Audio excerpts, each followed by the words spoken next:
let's just double click a little bit more on building this relationship with yourself and establishing or cultivating more self-love so that you can be more autonomous in the way that you're living your life.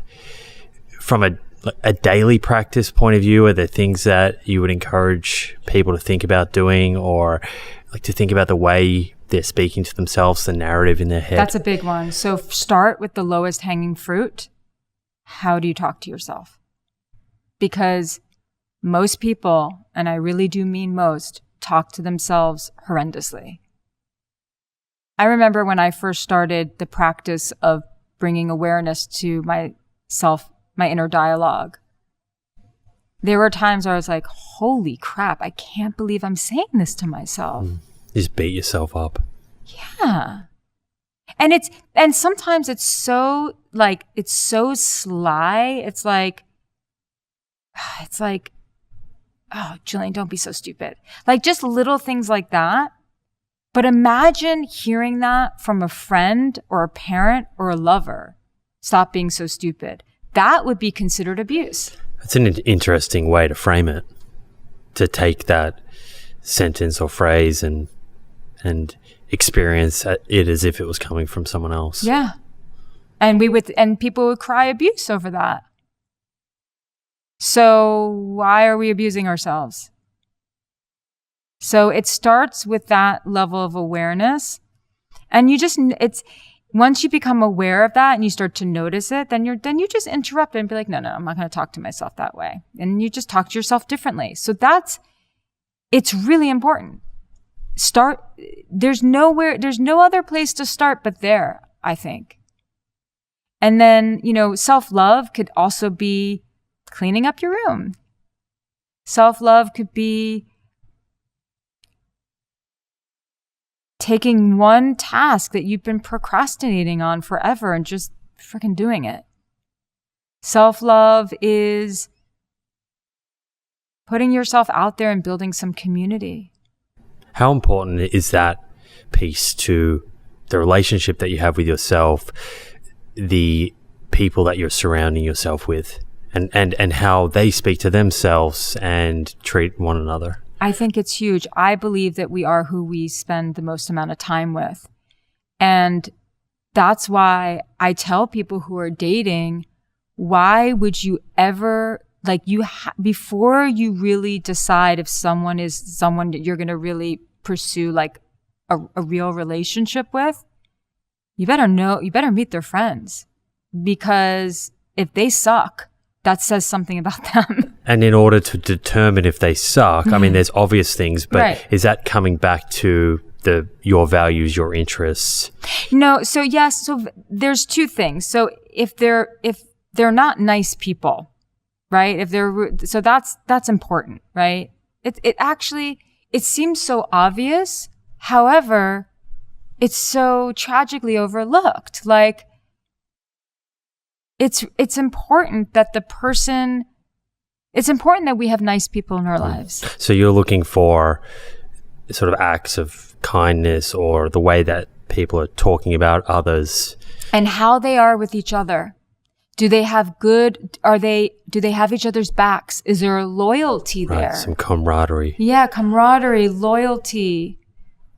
Yeah, I think that's very big because loyalty is a very important and necessary component of relationship.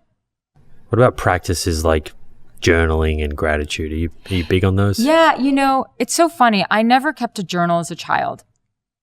And so I've always been resistant to it. But I don't know if you're familiar, but there's this book called The Artist's Way by Julia Cameron. And it's changed millions of people's lives, and I know why. It actually is, there's something profound. I don't think, and some people won't find it, but there's something profound about within the first 15 minutes of waking, just writing everything down for 3 pages. Not coherent sentences, just getting everything out. Everyone has a creative inside of them, and most people are walking around with untapped creativity inside of them, and that's making them really sad. How important is being in a romantic partnership, and how much does it impact our overall well-being, do you think? I read a recent statistic that I thought was interesting. I think it's 6 out of 10 young men in the United States are selectively single. Yeah. And less than half of them are looking for a relationship. And I saw a psychologist comment on it, and he was suggesting they're having their needs met elsewhere from social media and porn, for example. Right. So how important is it that our needs are met from someone else versus social media, porn, etc., things that we can do by ourselves? So this is a question that I debate in my head and with my mentor all the time. I definitely believe wholeheartedly that our greatest spiritual growth happens inside of a romantic relationship.